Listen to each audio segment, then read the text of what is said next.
ఈ విధంగా సుమతి కొడుకులు నేలం త్రవి పాతాళంలో ఈశాన్య దిక్కున కపిల మహర్షి కట్టివేసి ఉన్న గుర్రాన్ని చూశారు. ఈ ఇంద్రుడేమో తీసుకెళ్లి ఈ యాగాశ్వాన్ని, సగరుని యొక్క యాగాశ్వాన్ని కపిల మహర్షి దగ్గర పాతాళంలో కట్టిపడేశారు. పట్టిపడేస్తే ఈ సగర పుత్రులు అనేటువంటి పేరుతోటే ఉంటారు. 60,000 మంది కొడుకులు ఈ సగరుడికి, ఈ సుమతికి పుట్టిన పిల్లలు. వీళ్ళు అలా యాగాశ్వం కోసం వెతికి వెతికి మొత్తం ఈ భూమిని అంతా కూడా తవ్వేశారు. తవ్వేసి ఎక్కడుందో యాగస్వాన్ని కనుక్కున్నారు. అది కపిల మహర్షి దగ్గర ఉన్నట్టు చూశారు. చూసి ఎరింగితి మద్దిరయ్య తడవేటికి గుర్రపు దొంగ వీడే ఈ జరభు పట్టి చంపుండు అతి సాధు మునింద్రుండు బోలే నేత్రముల్ తెరవక పాకి నోరు మెదలింపంగ వయసుక పట్టెనంచు అయ్యరువది పేవురున్ నిజ కరాయుధముల్ జలిపించి డాయుచోన్. ఆ కపిల మహర్షి మహానుభావుడు, ఆయన దగ్గరికి వెళ్ళిపోయారు. వెళ్ళిపోయి ఇదిగో సహజంగా అలా అనుకుంటారు కదా, తన గుర్రం అక్కడ, వాళ్ళ గుర్రం అక్కడ కనపడేసరికి ఇదిగో చూడు ఏం పడి తెలుసుకున్నాం, ఇంకా ఆలస్యం దేనికి, ఎరిగితిమి మద్దిరయ్య తడవేటి, ఇదిగో ఇక్కడుంది ఈయన, వీడే గుర్రపు దొంగ, ఇదిగో మన ఆకాశం దొంగిలించిన గుర్రం ఇతని, జరపుని పట్టి చంపుడు. జరపుడు అంటే ఈ పాపి మహాపాపం చేశాడు, ఇతన్ని పట్టి చంపండి. చూడండి ఎలా ఉన్నాడో, గొప్ప మునీంద్రులాగా, అతి సాధు మునీంద్రుండు వలే, పరమ సాధువు, ఎంత శ్రద్ధగా తపస్సు చేసుకుంటున్నాడు అన్నట్టుగా ఉన్నాడు. నేత్రములు తెరవక, కళ్ళు తెరవకుండా, నోరు మెదలింపక, నోరు మెదపక, వయసుక పట్టే పంతం పట్టి కూర్చున్నాడు అలా మొండిగా. చూడండి ఎంతో మహా తాపస్విలాగా నోరు మెదపట్లేదు, కళ్ళు తెరవట్లేదు, ఇలా కూర్చున్నాడు అంటూ ఆ 60,000 నిజ కరాయుధములు జలిపి, వాళ్ళ యొక్క ఈ 60,000 మంది తమ ఆయుధాలను జలిపిస్తూ ఆ ముని మీదకి తారసిల్లారు. వెళ్ళేసరికి ఆ కపిలుడు ఏం చేస్తున్నాడు చూడండి. కపిలుండు నేత్రముల్ తెరవంగా తమ మేనుల మంట పుట్టి తారపగత ధైర్యులైపడి అహంకరణంబు నన్మూఢ చిత్తులై నుపసుతులందరున్ ధరణి నీరై క్షణమందా సాధులన్ తపసులన్ కాసిన్ పెట్టెడి మదస్ఫురితాత్ములు నిల్వనేర్తురే. ఇదే మన అసలు భాగవతం చదువుకోవడానికి కూడా పాపం ఆ పరీక్షణ్ మహారాజు కూడా దాహం వేసి ఒక ముని తపస్సు చేసుకుంటే ఆయన మెడలో చచ్చిన పావుని వేయడం చేతే కదా ఇంత 7 రోజుల్లో నీకు మరణం అనడం, మళ్ళీ దానికి మోక్షగామి అయి భాగవతాన్ని వినడం అన్ని జరిగాయి. అంటే సాధులన్ తపస్సులన్ గాసిన్ పెట్టడి మదస్ఫూరితాత్మలు, మతం చేత నిండిపోయినటువంటి మనసు కలిగిన వాళ్ళు నిల్వనేత్తురే. ఇదొక్కటి మనం గుర్తుపెట్టుకోవాలండి. మహాత్ముల యొక్క జోలి కానీ, మహాపురుషులు వాళ్ళు మనలాగే కనిపిస్తారు, మనల్ని ఇంకెవ్వరితో అనుకోకండి, అంత మాకు తెలియదండి, ఎవడెవడు ఎలా తెలుస్తుంది అనుకుంటారు. పని మన కుటుంబంలో ఉన్న పెద్దలే మహానుభావులు అనుకోండి. మీరు ఎదుకోరా, అదిగో ఆయన గురువురా, ఆయన్ని పట్టుకుంటే లైన్ ఎవడో ఫ్రెండ్ చెప్తారు. పోనీ అలాంటి సాధువులతోటి వాళ్ళ జోలికి వెళ్లకుండా ఉండండి. అంటే వెళితే మన మదంతో, మన అహంకారంతో వాళ్ళని కనుక బాధ పెడితే, వాళ్ళ జోలికి పెడితే కాసిన్ పెట్టడి బాధ పెట్టే వాళ్ళు ఉంటారే, ఎవరు వాళ్ళు? మదస్ఫూరితాత్మలు, మదం చేత అలాగా వాళ్ళు ఇష్టం వచ్చినట్టుగా చేస్తే మదాంతులు వాళ్ళు బాధలు పడకుండా ఉంటారా? వాళ్ళు మళ్ళీ బతకగలరా అంటారు చూసారా, అలా అవుతారా? కపిలుండు నేత్రముల్ తెరవంగా తమ మేనుల మంట పుట్టి తాపరగత ధైర్యులై పడి అహంకరణంబుడంబ చిత్తులై నుపసుతులందరున్ ధరణి నీరైరాక్షణమందు సాధులన్ తపసులన్ గాసిన్ పెట్టెడి మతస్ఫురితాత్ములు నిల్వనేర్తురే. కపిల ముని కళ్ళు తెరవగానే గర్వాంధులు మూఢచిత్తులు అయిన రాజకుమారులందరూ గుండె దివుటను కోల్పోయి తమ శరీరాల్లో పుట్టిన అగ్ని వల్ల బూడిదైపోయారు. సాధువులను తాపస్సులను బాధించే మదాంధులు మనగలుగుతారా? వెంటనే ఈ కపిల మహర్షిని బాధ పెట్టడానికి ఇంకా పూనుకున్నటువంటి ఆ సగర పుత్రులు 60,000 మంది కూడా ఆయన కళ్ళు తెరిచేసరిక బూడిదైపోయారు. అంచేత మహానుభావుల జోలికి వెళ్ళకూడదు.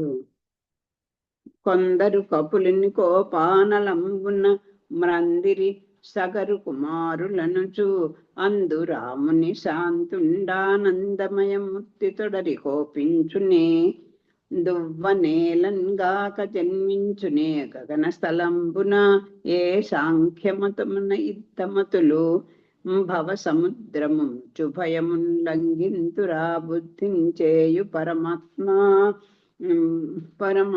పూతుండు అఖిల బోధకుండు అతనికి నరసి చూడ సకుల మిత్రునెవ్వరు సగర సుతులు తాము తమ చేయు నేరమిదనులందు అనల కేలలు పుట్టి నీరైరిగాక.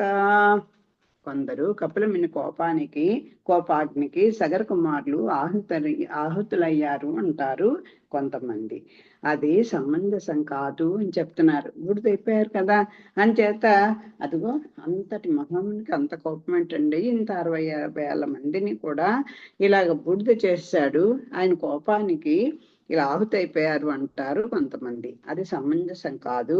పరమశాంతమూర్తి అయిన ముని కోపం తెచ్చుకుంటాడా? కొందరు కపిలముని కోపానలంబున మ్రందిరి సగర కుమారులనుచు అని కొంతమంది అలా చెప్తారు. అందున్ రామున్ శాంతుండు ఆనందమయమూర్తి తొడరి కోపించునే. ఆయన రాముడు అంటే రమయతీతి రామ అని కదా, అందరినీ ఆనందపరిచేటువంటి వాడు మహాశాంతపురుడు అయినటువంటి కపిల మహర్షికి అలా కోపం తెచ్చుకుంటాడా అని ఆనందమయమూర్తి ఇంకా మంచి అందస్వరూపుడు, శాంతుడు, అందరికి ఆనందాన్ని కలిగించేవాడైనటువంటి వాడు కోపం తెచ్చుకుంటాడా? ఆ దువ్వ నేలంగాక జన్మించునే గగన స్థలంబున. ఈ దుమ్ము నేల మీద నుండి కాక ఆకాశంలో, ఈ దుమ్ము నేల మీద నుండి కాక ఆకాశం నుండి ఎగురుపడుతుందా? అంచేత అని చెప్తున్నారు. దుమ్ము ఎప్పుడైనా భూమి మీద ఉంటుంది కానీ ఆకాశం నుంచి ఊడిపడదు కదా. అలాగే ఏ సాంఖ్యమతంబున ఇద్దమతులు భవ సముద్రము మృత్యు భయమును లంఘింతురు ఆ బుద్ధించేయు పరాత్మ భూతుండు. ఇదిగో వివేకవంతులు భవ సముద్రాన్ని మృత్యు భయాన్ని తరించడానికి సాధనంగా చేసుకునే సాంఖ్యమతాన్ని స్థాపించిన మహాత్ముడు కపిలముని. తన తల్లికి కూడా సాంఖ్యయోగాన్ని ఉపదేశించాడు కూడా, భగవతత్వాన్ని సాంఖ్యయోగాన్ని ఈ కపిల మహాముని తల్లికి బోధించినటువంటి మహానుభావుడు. ఎందుకు ఈ వివేకవంతులు ఈ భవ సముద్రాన్ని మృత్యు భయాన్ని తరించడానికే సాధనమైంది సాంఖ్యమతం, సాంఖ్య శాస్త్రం. ఆ సాంఖ్యమతాన్ని స్థాపించినటువంటి మహాత్ముడు కదా కపిల మహాముని. అఖిల బోధకుండు అతనికి అరసి చూడ సఖ్యులు మిత్రులు ఎవ్వరు? వీళ్ళు శత్రువులు, వీళ్ళు మిత్రులు అనేటువంటి భేదము ఆయనకు ఉంటుందా? ఉండదు కదా అని చెప్తున్నారు. వీళ్ళ మీద కోపగించుకుని వీళ్ళు 60,000 మంది ఆయన కోపాగ్నికి ఆహుతైపోయారు అని అందరూ చెప్పుకుంటారు, కానీ అది కాదండి, ఆయన మహానుభావుడు. అంచేత దుమ్ము రేగింది అంటే అది భూభాంతంలో ఒక్కసారి వచ్చి పడదు కదా అని దాన్ని సమర్థించి చెప్తున్నారు. ఆ మహానుభావుడు ఆయన, అతనికి శత్రువులు మిత్రులు అన్న భేదభావం ఉండదు కదా. అఖిల బోధకుండు అతన్ని అరసి చూడ అసకులన్ మిత్రులు ఎవ్వరు? వాళ్ళకి వీడి మిత్రుడు వీడి శత్రువు అనేటువంటి భేదభావం ఉండదు. అనల కీలలు పుట్టి నీరైరి గాక. ఇదిగో ఎందుకు మరి అయితే అలా భస్మం అయిపోయారు అంటే పాపాగ్ని. అది చూసారా, ఎందుకు భస్మం అయిపోయారంటే ఈయన కళ్ళు తెచ్చేసరికల్లా వాళ్ళు భస్మం అయిపోయారంటే ఈయన కళ్ళ నుంచి వచ్చినటువంటి ఆ కోపాగ్ని వల్ల వాళ్ళు భస్మం అయిపోయలేదండి. వీళ్ళు చేసినటువంటి పాపాగ్ని, ఆ పాపాగ్ని ఉండే మహానుభావుడు అని కూర్చుంటే 60,000 మంది ఒక్కసారి ఆయన్ని చంపడానికి కత్తులు ఎత్తేసరికి వాది పాపం. ఆ పాపం వల్ల సగరు కుమారులు తాము చేసిన తప్పు వల్లనే తమ శరీరాల్లో పుట్టిన అగ్ని జ్వాలకు మంటలు వచ్చేసాయి కదా ముందర. అదే కొందరు ఆయన అదిగో కుమారులందరూ గుండె కొలిపి శరీరాల్లో పుట్టిన అగ్ని అని ఇంత పైన పదంలో పైన దీంట్లో చెప్పారు కదా. కపిలుంటూ నేత్రములు తెరవంగా తమ మేనుల మంట పుట్టి తాపరగత ధైర్యులై తాపంతో కూడినటువంటి ధైర్యాన్ని పోగొట్టుకున్న వాడై పడి అహంకరణంబున మూఢచిత్తులై నుపసుతులందరూ ధరణి నీరైరి ఆ క్షణంబా అని పై శ్లోకంలో పద్యంలో మనం చదువుకున్నాం కదా. అదిగో అలా అయ్యారండి వారు. ఆ సగరుని కుమారులు తాము చేసిన తప్పు వలననే తమ శరీరాల్లో పుట్టిన అగ్ని జ్వాలలకు బూడిదైపోయారు అని చెప్తాం. మనం కూడా ఇప్పటికీ వాళ్ళు శాపం వల్ల అయిపోయారని చెప్పుకుంటాం, కానీ అది కాదు ఇది అని చెప్తున్నారు.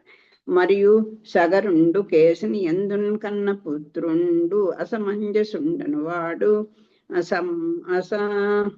సమంజస గుణంబులు లేక పూర్వజన్మంబున యోగీశ్వరుండయుండి సంగదోషంబు వలన యోగ భ్రష్టుండై సగరునకు జన్మించి జాతి స్మర జ్ఞానంబు కలిగి లోకంబు వారలకున్ తమ వారలకున్ అప్రియంబగు వర్తనమునం తిరుగుచు ఒక్కనాడు ఈ సగరునికి కేసిని అనేటువంటి ఇంకొక భార్య గర్భంలో, ఇందాక సుమతికి పుట్టిన వాళ్ళు, సుమతి అంటే మంచి బుద్ధి కలది, ఆవిడకి పుట్టిన వాళ్ళు ఈ 60,000 మంది. ఈ సగరునికి కేసిని అనేటువంటి ఇంకో భార్య, ఆ భార్య గర్భంలో కలిగిన కొడుకే అసమంజసుడు. అంటే సమంజసం కలిగిన వాడు అంటే ఎప్పుడు ఎలా ప్రవర్తించడం తెలిసిన వాడు. అసమంజసుడు అంటే వాడికి ఏమి అయోగ్యుడు అని. ఆ అయోగ్యుడైనటువంటి అతడు పూర్వజన్మలో యోగేశ్వరుడై ఉండి సహవాస దోషం వల్ల పూర్వజన్మలోట ఇతను గొప్పగా యోగేశ్వరుడే, కానీ సహవాస దోషం వల్ల ఎప్పుడు చెప్తారు అదే మంచి సజ్జన సాంగత్యం ఉండాలి. అది ఉంటేనే మనం ఎంత చెడ్డవాళ్ళమైనా వాళ్ళు చక్కగా వాళ్ళ ప్రభావంతో మనని మార్చేటట్టుగా చేస్తారు. మనం ముందర వాళ్ళ ఏదో వీటిని టెస్ట్ చేద్దామని పెడతాం, అసలు ముందర పెడితే మనలో ఉన్నటువంటి రజోగుణాన్ని తగ్గించి తామస గుణానికి తగ్గించి వాళ్ళు మంచి మాట మాట్లాడతారు, మంచిదే చెప్తారు. వాళ్ళకి ఎంత మీరు చెడు చేస్తున్నా వాళ్ళ స్వభావం మంచి చేయడమే కనుక మన కూడా దానికి వాళ్ళకి ప్రభావితులు అయ్యేట్టుగా చేస్తారు. ఇతను ఏం చేశాడు? మంచి యోగీశ్వరుడే పూర్వజన్మలో ఈ అసమంజసుడు, కానీ సహవాస దోషం, చెడ్డవాడితో స్నేహం చేసాం అనుకోండి ఆ గుణాలు వేస్తాయి కదా. యోగ భ్రష్టుడైపోయాడు, సగరునికి కొడుకుగా పుట్టాడు. ఈయన కర్మ కొద్దీ ఈ సగరుడికి కేసుని గర్భంలో వాడు యోగ భ్రష్టుడై కొడుకుగా పుట్టాడు. అతడు వెనుకటి జన్మకు సంబంధించిన జ్ఞానాన్ని కలిగి తన వారికి లోకులకు అనిష్టమైన రీతిగా ప్రవర్తించేవాడు. అతడు వెనుకటి జన్మకు సంబంధించినటువంటి జ్ఞానం అని తెలిసి తన వారికి లోకులకు కూడా ఇష్టమైన రీతిగా ఉండాలి. మరి చూస్తా. వరుసన అయోధ్యలో నన్గలవాడల నాడెడు పిన్న వండ్ర ఆ సరయువులోన వైచి జనసంఘం. అనిష్టమైనటువంటి రీతిగానే ఆయన అందరినీ బాధలు పెడుతూ ఉండేవాడు. వరుస అయోధ్యలోన, ఎందుకని ఆ సహవాస దోషం వల్ల. వరుస అయోధ్యలో నన్గలవాడల నాడెడు పిన్న వండ్ర ఆ సరయువులోన వైచి జనసంఘం తండ్రియుం తిట్టుచుండ వాడురుమతిన్ కొన్ని పృద్ధులకు యోగ బలంబున చేసి బాలురన్ తిరిగి పురంబు లోపలికి తెచ్చిన నివ్వెరగందిరందరు. ఈయన ఏం చేసేవాట? అతడు అయోధ్య నగరంలోని వాడల్లో ఆడుతూ పాడుతున్న పిల్లలందరినీ కూడా అక్కడ సరియు నదిలో పడవేసేవాట. ఆ ఘాతుకత్వానికి తండ్రి ప్రజలు అతని చివాట్లు పెట్టేవారు. ఇసాకటి పాప అదేంటో అలాంటి పనులన్నీ ఊళ్ళో వాళ్ళు కూడా చివాట్లు పెట్టారు. కొన్ని రోజులకు ఆ సమంజసుడు తన యోగ బలంతో ఆ పిల్లలందరినీ బతికించి ఊళ్ళోకి తెచ్చాట. సహవాస దోషం వల్ల ఇలాంటి పెట్టేవాడు, కానీ ఆయనకి పూర్వం ఇలా ఉండడం చేతనే ఇలా అన్నటువంటి జ్ఞానం కొంచెం ఉండడం చేత మళ్ళీ వాళ్ళందరినీ కూడా మళ్ళీ ఆయనే బతికించి ఊళ్ళో తెచ్చాట. ఎదురు చూడని ఈ సంఘటనకు అందరూ ముక్కను వేలివేసు ఏమిటి ఇలాగా తీసుకెళ్ళి ఆయనే పడేశాడు, మళ్ళీ వాళ్ళని చక్కగా ఉన్న వాళ్ళని ఉన్నట్టుగా తీసుకోగలిచాడే అని అనుకుంటున్నారు. ఈ అసమంజసుని కొడుకు అంశుమంతుండను వాడు వినీతుండై తన యొద్దన్ పనులు చేచుండు అంత సగరుండం అమ్మనుమని అంశుమంతు అశ్వంబు వెతకి తెమ్మని పంచినా అతండు తమ తండ్రుల చొప్పునంచని వారలు ద్రవ్విన మహాఘాతంబు చొచ్చి అందు భస్మరాసల పొంతనున్న హయంబునంగని ఆ హయ సమీపంబునంతున్న కపిలాఖ్యుండైన విష్ణునికి దండ ప్రణామంబు చేసి ఇట్లని స్తుతించే. చూడండి, ఆ పూర్వజన్మలో ఏదో సహవాస దోషం వల్ల అలా అయిపోయినటువంటి కుమారుడు ఏమయ్యాడు, ఈ అసమంజసుడు కొడుకు అంశుమంతుడు. ఈ అంశుమంతుడు సగరుడు తన దగ్గర బొద్దికతో పనులు చేసే బుద్ధిమంతుడైన అతన్ని ఈ సగరుడు తన మనోడిని చూసుకున్నాడు. చూసి ఆ చాలా వినయంగా ఇతనికి తండ్రి తాతగారికి సేవలు చేస్తున్నాడు. చూసి అతనితో అన్నట, నువ్వు వెళ్ళి ఆకాశవాణి వెతికి తెమ్మని తెంపి ఆజ్ఞించారట. ఎవరు? అసమంతుడు కొడుకు, అసమంజసుని కొడుకు అంశుమంతుడు. అతడు ఇలాగా వెతికి తెమ్మని పంపించారు. అంశుమంతుడు తన తండ్రులు వెళ్ళిన దారి వెంబడైపోయి, పాపం వాళ్ళ తండ్రులందరూ కూడా వెళ్ళారు కదా, పోయిన తండ్రులు వెళ్ళిన దారి వెంబడైపోయి వాళ్ళు తవ్విన గోతిలో ప్రవేశించి బూడిద రాసుల దగ్గర ఉన్నటువంటి గుర్రాన్ని చూశాడు. ఆ సమీపంలోనే కపులి రూపంలో ఉన్న విష్ణునకు దండ ప్రణామం చేసి ఇట్లా స్తుతించాడు. కపులు కూడా కపులను రూపంగానే స్వామి అవతరించాడు కనుక ఆయనలో ఉన్నటువంటి ఆ భగవంతుని దర్శించి ఆయనకి నమస్కారం చేశాడు. ఇట్లా స్తుతిస్తున్నాడు అంశుమంతుడు. మతి సిక్కబట్టి సమాధి కౌరవమున వ్రాళియున్ తనకు అవ్వల వెలుంగు నినుగా నండొక నాడు నిన్నెరుంగునే బ్రహ్మయజుని మనంబున నవయవనముల బుద్ధి జన్మించిన భూరి జంతువులందు హీనులమైన మాకెరుంగ వశమే తమలోన నీ ఉండదా మెరుంగరు నిన్ను గుణములు చూతురు గుణములైనన్ గాన ఒకవేళ చీకటిన్ గంధురాత్మలందున్ తెలియరు వెలుపల అమరు పొందు అరయుదురు దేహదారులు అత్యంధులగుచు గడిదిన్ నీ మాయనన్నడు గడవలేక. ఇలా చెప్పుకుంటున్నాడు ఆయన. మేము ఇలాంటి వాళ్ళము. ఏం చెప్తున్నారు?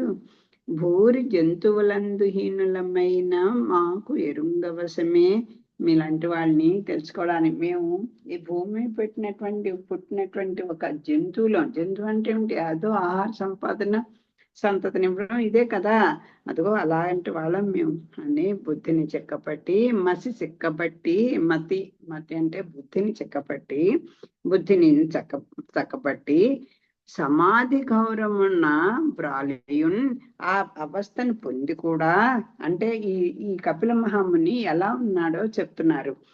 మతి చెక్కను బట్టి బుద్ధిని చెక్కబట్టి మనసుని ఏకాగ్రపరుచుకొని తన అధీనంలో ఉంచుకొని బుద్ధిని చక్కబట్టి సమాధి అవస్థ గౌరవమున వ్రాలియున్ ఆ సమాధి అవస్థను పొంది కూడా తనకు అవ్వల వెలుంగు నిన్ను గానక, అందుకో ఆ అవస్థను పొంది కూడా తనకు అతీతంగా ప్రకాశించే నిన్ను చూస్తుంటే మేము మాకన్నా నువ్వు వేరు అనేవాడి ప్రకాశిస్తున్నావు అని చెప్పి ప్రకాశించే నిన్ను బ్రహ్మ అజుని మనంబునన్ అదిగో ఆ బ్రహ్మదేవుడే తెలుసుకోలేడు.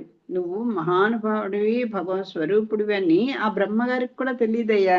ఎందుకంటే తనకంటే కూడా అంత తేజస్సు కలిగినటువంటి నిన్ను, నువ్వే పరమాత్మని ఆ బ్రహ్మదేవుడు కూడా తెలుసుకోలేడు. ఎరుంగునే నవయవనములన్ బుద్ధి జన్మించిన భూరి జంతువులందు హీనులమైన మా కెరుంగవశమే. నైనా మేము అలాంటి ఆయనే ఆ బ్రహ్మగారే తెలుసుకోలేకపోతే అతడి మనస్సు నుండి, అవయవాల నుండి, బుద్ధి నుండి పుట్టినటువంటి మేము అల్పమైనటువంటి ప్రాణులం. మేము అల్పులమైన మాకు నిన్ను తెలుసుకోవడం సాధ్యమా అని చెప్తున్నారు. తమలోన నీవుండన్ తామెరుంగరు.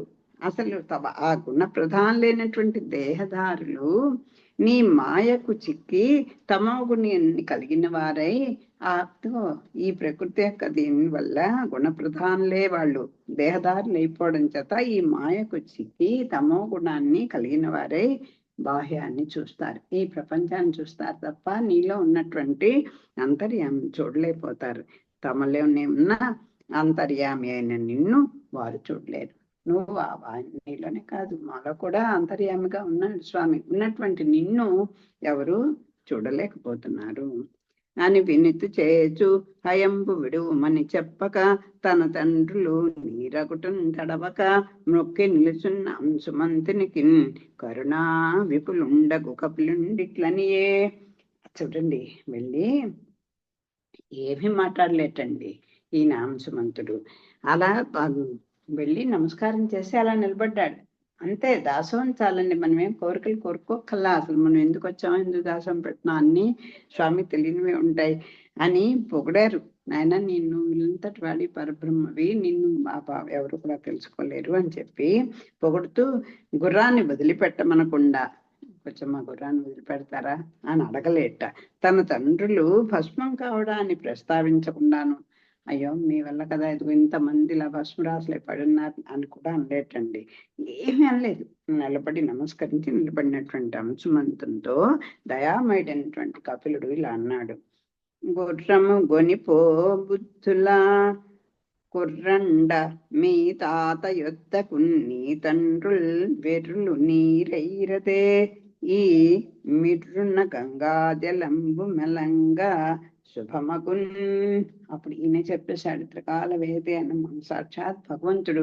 ఆయన ఏం చెప్పాడు? బుద్ధిమంతుడైన ఓ కుర్రవాడా, కుర్రడా నాయన, బుద్ధులని నీవు ఇదిగో చక్క బుద్ధిమైనటువంటి నాయన అంశమంతా ఈ గుర్రాన్ని మీ తాత దగ్గరకు తీసుకుపో. ఈ గుర్రాన్ని తీసుకెళ్ళి మీ తాతకు అప్పచెప్పాయి. నీ తండ్రులు అవివేకులై బుడిదయ్యారు. ఏదో నన్నేదో వాళ్ళ బందీ చేయాలనుకుని వాళ్ళు ఇలా అయిపోయారు, బుడిదైపోయారు. మరి అయిపోయారు. ఈ గుర్రము గొనిపో బుద్ధుల కుర్రడా, చుండ పదాలే. గుర్రము గొనిపో, ఇదో గుర్రాన్ని తీసుకెళ్ళిపో. బుద్ధుల కుర్రడా, బుద్ధిమంతుడైన పిల్లవాడా, మీ తాత యొద్దకు ఇదిగో తీసుకుపో, మీ తాతగారి దగ్గరికి ఈ గుర్రాన్ని. నీ తండ్రులు వెర్రులు నీరైరదే, అదిగో చూడు వెర్రి వాళ్ళు అలా వెర్రితనంతో ఇలా బూడిదైపడి ఉన్నారు. ఈ మీరున్న గంగాజలంబు మలంగన్ శుభమగున్. ఇదిగో నీ తండ్రులు అపేకలే బూడిదయ్యారు. ఈ దిబ్బం మీద కనుక, ఈ మిర్రు అంటే దిబ్బ, అలా కుప్పగా బూడిద రాసిలా పడి ఉన్నారు వాళ్ళంతే. ఆ దిబ్బం మీద కనుక నువ్వు గంగాజలం ప్రవహిస్తే శుభం కలుగుతుంది. దీని మీద ఎప్పుడైతే ఆ గంగాజలం వచ్చి దీన్ని కప్పుతుందో అప్పుడు వీళ్ళందరూ బతుకుతారు అని ఒక చిన్న హింట్ ఇచ్చేశాడు ఆయన. అని పలికిన నమస్కరించి తురంగమున్ కొనివచ్చి ఆ సగరునకిచ్చిన సగరుండు ఆ పసుపు వలన దన్నంబు కడమ నిండించి అంశుమంతునకు రాజ్యంబిచ్చి ముక్త బంధనుండే ఔర్వుండు చెప్పిన మార్గంబున ఉత్తమగతికి నించని. అంతా ఈ ప్రపంచంలో ఈ సగరుడు గొప్ప రాజు ఈయన. సరే, ఈ అంశుమంతుడు ఆ ఏకాశ్వాన్ని తీసుకొచ్చి చెప్పాడు. ఇస్తే ఆయన యజ్ఞాన్ని పూర్తి చేశాడు అని చెప్పగా అంశుమంతుడు కపిల మహర్షికి నమస్కరించి గుర్రాన్ని వెంట పెట్టుకుని వచ్చి సగరునికి అప్పగించాడు. సగరుడు మిగిలిన యాగాన్ని పూర్తి చేశాడు. అంశుమంతునికి రాజ్యం అప్పగించాడు. లౌకిక బంధాలని కూడా తెంచుకున్నాడు. ఆ ఔర్వముని యొక్క ఉపదేశాన్ని పాటించి ఉత్తమ గతిని పొందాడు. ఆ రకంగా సగరుని యొక్క వృత్తాంతం అయిపోయింది. జనకులు నగ్గిన చోటికి అనిమిషన్ అది తెత్తు ననుచు అటవీ స్థలకిన్ జని తపము చేయంజాలక మనమున వగలొలయ అంశుమంతుండు తీరెన్. ఇంకా పిమ్మటి ఈ అంశుమంతుడు తండ్రులు బుగ్గి అయిన చోటుకి వెళ్ళాడు. గంగా నదిని తెప్పిస్తానని అడకు వెళ్ళి తపస్సు సాగించలేక దిగులుతో దేహాన్ని సాధించేశాడు. ఇంకా ఏమిటి, ఎంత తపస్సు చేసినా అది గంగని తెచ్చేటువంటి శక్తి ఆయనకి చాలలేదు పాపం. హనుమంతుడు తండ్రులు బుగ్గి అయిన చోటుకి గంగా నదిని తెప్పిస్తానని అడవికి వెళ్ళాడు. తపస్సు సాగించలేకపోయాడు. దిగులతో అలా చనిపోయాయో, వీళ్ళు చనిపోయారే, నేను ఎందుకు పనికి రాకుండా అయిపోయాను, ఆ దిగులతో చనిపోయాడు హనుమంతుడు. అంటే సగర్నెక్క మనవడు. అతని కొడుకు దిలీపుండు భూతలమున గంగన్ తెచ్చి పొందించుటకై ప్రీతిన్ తపంబు చేచు బాతికన్ తేలేక కాల పరవశుడయ్యన్. ఆయన కొడుకు హనుమంతుని కొడుకు దిలీపుడు. అతని కొడుకు దిలీపుడు భూమి మీద గంగను తెప్పించడానికి తపస్సు చేశాడు. కానీ దాన్ని తేలేక ఆయన కూడా గతించాడు. దిలీపుడు కూడా చనిపోయాడు. అతని సుతుండు భగీరథుండ అతి తపమునరించి కనియే అమృతాపాంగన్ సుతరంగన్ ముఖ వనరుహ రథభృంగన్ శివ జటాగ్రంగన్ గంగన్. ఆ తల్లి ఆ పావనమూర్తి, పాపాలన్నీ హరించేటువంటి పరమ పావని అయినటువంటి ఆ గంగాన్ని దిలీపుని కుమారుడైన భగీరథుడు, ఎవరు ఈ దిలీపుని కుమారుడు భగీరథుడు. అతడు ఘోర తపస్సు చేశాడు. అమృతమయ కటాక్షాలను కలిగినది, గొప్ప అలలతో కూడినది, అతి తపమునరించి కనియన్. ఎవరిని చూశాడు ఆయన అలా తపస్సు చేసి? అమృతాపాంగన్, గొప్ప అమృతమైనటువంటి కటాక్ష అని అదేనటువంటి మన తపస్సులు, మన ప్రయత్నాలు ఏమి సాగవండి. ఎవరినన్నా గురించి మనం చేసామంటే వాళ్ళ యొక్క కటాక్షం మన మీద పడితేనే మనం అన్ని సక్సెస్ అవుతాయి. ఏవో కాస్త మంచి జరగానే నాదే గొప్ప అనుకుంటాం మనం, అక్కడ ఇదంతా పోతుంది. ఆ పాప అమృతమైన కటాక్షాలు కలిగింది, గొప్ప సుతరంగన్ ముఖ వనరున్ రథ భృంగన్ శివ జటాగ్రంగన్ గంగన్. ఆవిడ ఎలాంటిది? అమృత కటాక్షాలు కలిగింది, గొప్ప అలలతో కూడినది, ముఖ పద్మంపై ఆసక్తి కలిగిన తుమ్మెదలు కలది. ఆవిడ ఆ పద్మం ఒక ముఖ పద్మం. ఆవిడ ఆ పద్మం మీద ఏంటి, తుమ్మెదలు ఇంకా ఆసక్తిగా రసాస్వాదనకి మూగుతాయి. ఇంకా ఆవిడ ఆఖరికి ఎక్కడ చేరింది? శివ జటాజూటాన్ని రంగస్థలంగా కలిగినది. చేరడం కాదు, శివుని యొక్క జటాజూటంలో ఈ గంగ. అందుకే శివుని యొక్క పటాల్లో చూడండి, పైనుంచి ఒక గంగధారలో పడుతున్నట్టు ఉంటుంది. శివ జటాజూటాన్ని రంగస్థలంగా కలిగినదైన గంగను దర్శించాడు ఈ భగీరథుడు. స్వస్తి ప్రజాభ్య పరిపాలయంతాం న్యాయేన మార్గేణ మహిమహింసాః గోబ్రాహ్మణేభ్యః శుభమస్తు నిత్యం లోకాః సమస్తాః సుఖినో భవంతు. మంగళం కౌసలేంద్రాయ మహనీయ చక్రవర్తి తనూజాయ సార్వభౌమమంగళం. సర్వం శ్రీకృష్ణార్పణమస్తు. స్వస్తి.